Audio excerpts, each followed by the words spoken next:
All right, everyone, welcome to another edition of The Danny Show. I'm your host, Daniel Cody, and this is where I give commentary and reviews on all things wrestling. Before I get started, I want to say a happy St. Patrick's Day to everyone, which is why I'm wearing green. But if you notice, I have a towel around my neck. And the reason for that is because today is the birthday of the Samoan submission machine, Samoa Joe. Therefore, as accustomed on this channel, I will be giving my top 10 favorite matches from Samoa Joe, the submission machine. Let's get started. At number 10, we will start big, and this is Samoa Joe versus Brock Lesnar at Great Balls of Fire in 2017. No one, I don't think anyone in all the years that Brock has been in the business, with probably the exception of future Roman Reigns at WrestleMania of this year, no one has ever really taken Brock Lesnar to the limit in recent timing like Samoa Joe would go to do. He attacked Lesnar before the match even begun and slammed him through the table. Paul was concerned. Wasn't long before Joe would get Brock Lesnar in the sleeper hold, and we thought Brock Lesnar was going night night. But somehow Brock Lesnar countered and went for the F5 and retained his championship. But the reason I'm putting this match as one of my favorite matches from Joe is because it was Joe at his most brutal, and he was built to be a huge, serious threat for Brock Lesnar during the time in the summer of 2017. Speaking of that time, let's go at number 9. We will go to the previous pay per view, and that is Extreme Rules 2017 for Raw, because at the time, Raw and SmackDown were separate, back to being separate rather. And this was Extreme Rules, and it was a 5-way match. This match included Joe himself, Seth Rollins, Roman Reigns, Bray Wyatt, and Finn Balor. And all 5 men were amazing. We saw Seth Rollins splash Bray through the table. Speaking of Bray, Bray and Samoa Joe formed an alliance together, destroying Finn Balor and just playing with him like a toy. But despite all that, that broke up later. And speaking of Balor, it was actually when Samoa Joe put Balor in a sleeper hold. I think, guys, you got to tell me, it starts with a T, but it's a sleeper hold. It's another name for a sleeper hold, but it starts with the letter T.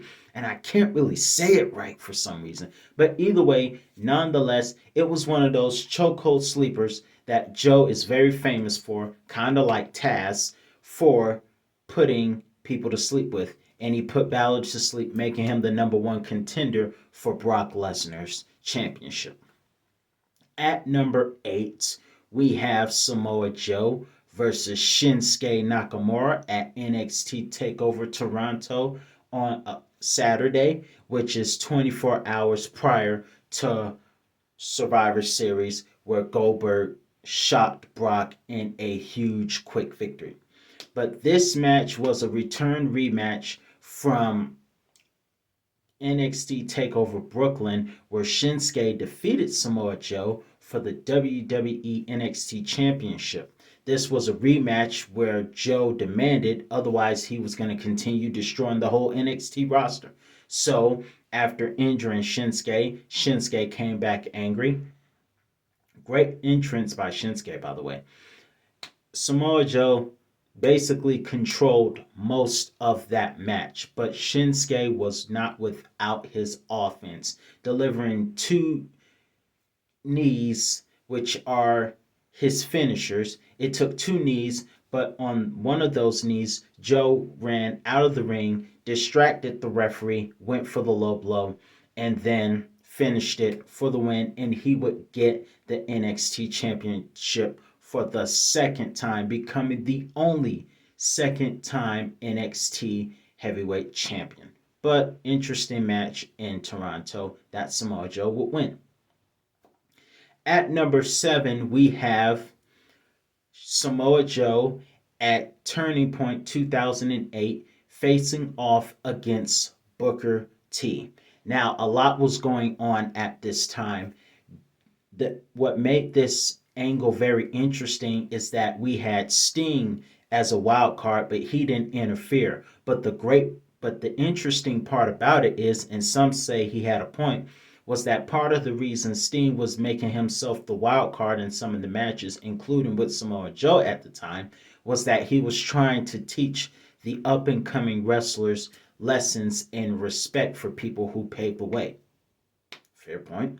But either way, this match was a rematch for the previous pay per view where Sting attacked Samoa Joe because Samoa Joe lacked respect for flipping him off. And Sting did not turn heel technically, he just wanted to get some respect from the people. But back to matters at hand, him versus Booker T, great match, brutal match. Not Sting, Booker T had Samoa Joe bleeding and all, and it was a 6 sides of steel match. However, great extreme match that Samoa Joe would eventually go on to win. And this was thanks to what we will find out later on was Jeff Jarrett, because the lights went off during Booker T's scissors kick. When the lights came back on, Joe had a guitar in his hand, which symbolized that things were getting even because the lights used to go out and people would come back laying out to Sting's music while someone was holding it back. This time, Jeff Jarrett was evening the odds. And thanks to Jeff Jarrett, Samoa Joe won. At number 6, we have Samoa Joe and the Monsters Ball featuring Abyss, Spike Dudley, and Raven, with Jake the Snake Roberts as special guest referee. And unfortunately, we never got to see. Well, I don't know if that's really unfortunate because I don't like animals in captivity. So, I got mixed feelings about that one. But either way, great match. I love when Samoa Joe does this running corkscrew. I forgot what it's called, but when he does that, when he runs over the top rope and does that spin, it is amazing to watch. That was one of my favorite highlights of that match. We saw Abyss crash Spike Dudley from the top of the entryway, falling off to do an elbow, which is not something you see. We saw a lot of heavyweights flying that night, which is not something you see often. But nonetheless, Samoa Joe wins the match, taking down Abyss. And that is saying something because keep in mind, Monsters Ball is Abyss domain in TNA. But Samoa Joe was able to win the match, and for a while, Samoa Joe was undefeated in TNA. Moving forward, we have Samoa Joe versus, at number 5, we have Samoa Joe versus Karrion Kross at NXT TakeOver 36. I actually reviewed this match last year and I really enjoyed it. Both men, Karrion Kross before he was released and before he grew his hair, because if you haven't seen him on Renee Young's podcast, I apologize. If you haven't seen Renee Young's podcast with Karrion Kross, Karrion has grown hair. Never saw that coming. But either way, Karrion Kross and Samoa Joe had an amazing match at NXT TakeOver 36. Samoa Joe wasn't even supposed to wrestle. He was just supposed to be a commissioner. Kind of like Stone Cold Steve Austin was in 2003 on Raw. And he could only strike people when provoked. But he was provoked way too many times by Mr. Karrion Kross. And they had a match. And this was before they destroyed Karrion's character, sending him to Raw, and then totally dropping the ball. Even Mick Foley called them out for that. But either way, moving forward, great match. Both men known for their sleeper holds, but it was Samoa Joe who got the best of Karrion Kross. And if you want a more in-depth look on the review and what happened that night, that is also on this channel, NXT TakeOver 36. At number 5, and that, by the way, is where he won his third NXT championship, and he is the only person to win 3. How many has Tommaso won? I think Tommaso's got 2. Tommaso's got 2. Balor has 2. And Joe has 3. So Joe is the only one to have the most NXT championship runs in all of history. So, again, winning his third championship, breaking history again. At number 4, speaking of his NXT reign, let's go to his first one. And that was during his first reign as NXT champion. He faced off against the Demon Finn Balor at NXT TakeOver The End in a steel cage match. That was great to watch also. I really enjoyed that. Samoa Joe was defending his NXT championship, and Samoa Joe also remains one of the only men to have defeated the Demon Finn Balor. And if my knowledge serves me correctly, there have been 2 people to defeat the Demon Finn. Ironically, 2 of them are Samoans. Joe and the head of the table himself, Roman Reigns. Either way, Samoa Joe defeating Finn Balor, I believe, with the Buster. What's that?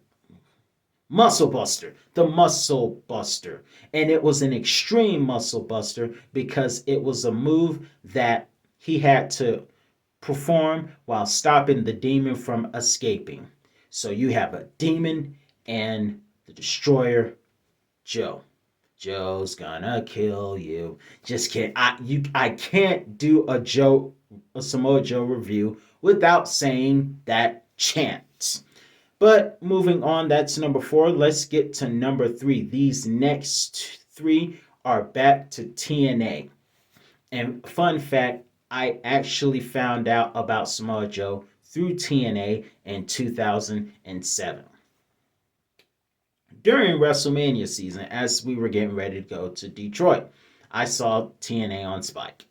But let's get to number 3. This is no, that's not it. This is the single one. This is Samoa Joe versus AJ Styles at Turning Point 2005. Now, at this time, Samoa Joe was starting to become a bit of a heel after the destruction that he caused to Christopher Daniels. But this match right here was pretty interesting to watch. Even though Samoa Joe controlled most of the match, we saw a lot from AJ Styles, including his power to be able to do the Styles Clash on Samoa Joe. And we saw AJ Styles do that amazing dive over the top rope. I forgot what it's called, but I wish we could see AJ Styles fly more. And I would love to see some flying moves when he takes on Edge at this year's WrestleMania. But that's not what we're here for. We're here to talk about the match between Joe and Styles at Turning Point 05. Great match. And there was a particular moment where Styles kicked out at 1. That was something. But a great match. And it was, of course, the sleeper hold that put Styles away, which would get the undefeated Samoa Joe his first, I believe, X Division championship. Now, first of all, Joe weighs 280 pounds. Shouldn't that title be deserved for the cruiserweights? Because the X Division is for the cruiserweight division. He should be wrestling for the world heavyweight stuff. But either way, moving forward, not weight shaming anyone. Don't get me wrong. But either way, great match. We thought we were going to see sportsmanship, but as he helped AJ Styles up, I knew he was going to clock him with the belt. And Daniels came in and security had to come because all hell was breaking loose. And speaking of which, that brings me to match number 2. And that was an amazing triple threat match that had all 3 guys that I just mentioned, except this took place at Unbreakable 2005. Samoa Joe versus AJ Styles versus the falling angel, Christopher Daniels. There was nothing we did not see, in my personal opinion. We saw high flying moves from AJ. I miss that side of AJ. I want to see some more high flying moves, but I understand he wants to protect himself because he has a family that doesn't want him dead because of a move that went wrong.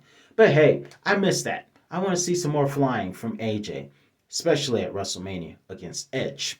But either way, great match between all three competitors. We saw everyone was flying, everyone was having near falls, everyone was putting out their best foot forward, and it was actually AJ Styles that won the match, pinning Christopher Daniels to win the X Division Championship. However, even though Samoa Joe didn't win, he was part of one of the most historic triple threat matches in TNA history.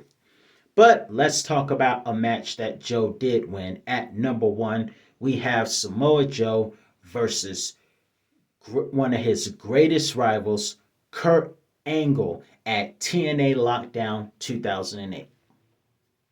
Now, before I go any further, what in the world was that going on between Kurt Angle and his wife, then wife at the time, Karen Angle? No, not the cuckoo for Cocoa Puffs Karen, the actual Karen Angle. It is such a shame that I have to explain that, but that's what the 2020s have done to us in 2019. I think it started in 2019. But either way, I don't want anyone to get confused. And that's so sad that I have to explain that. But either way, Kurt and Karen Angle, not crazy Karen, actual Karen Angle, were having marital problems. And Kurt Angle told his wife to leave the arena. At first, I assumed it was because he didn't want to see any brutality, when in actuality, he was just being mean because Kurt was a heel at the time. However, I will say this match was such MMA vibes. It was a cage match, six side of steel, but it gave me such MMA UFC vibes. It was amazing. Speaking of which, quick question. Brock Lesnar, Kurt Angle, UFC. Who would be the winner? Because Kurt talked about being wanting to join UFC and what would have happened if he did. So who do you think would win? Let me know. But let's get down to the match at hand. Great cage match. It was so, like I said, it was the longest MMA match I've ever seen because MMA matches don't last that long because MMA is real. With all due respect. But don't you ever say the F word when talking about wrestling. Ever. But either way, great match. Lots of MMA vibes. Kurt Angle came out looking like a UFC competitor. And if you know, it's almost like Kurt shrunk. He was just a muscular small man. If you saw him in WWE, he didn't look so, it looks like he shrunk slim to just strictly muscles and UFC guy. He was such a UFC vibe like guy that night. We saw submission holds, and one of the things I noticed is that Samoa Joe countered the angle lock into his own choke sleeper submission hold, which was amazing. We saw the angle slam, but we also saw Joe go for the muscle buster. It was the muscle buster that would win Samoa Joe his first but only TNA World Heavyweight Championship. And thankfully he won because had he lost, he would have had to leave professional wrestling. But thankfully he did not lose. He won that match. And like I said, it was amazing. It was like bringing pro wrestling and UFC and mixing it like a certain type of meat together. It was just mixing special ingredients and it was excellent to watch. So, what was your favorite Samoa Joe match? Let me know in the comment section below. I'm your host, Daniel Cody. That's all the time I have for you today. Happy St. Patrick's Day, everybody. See you later.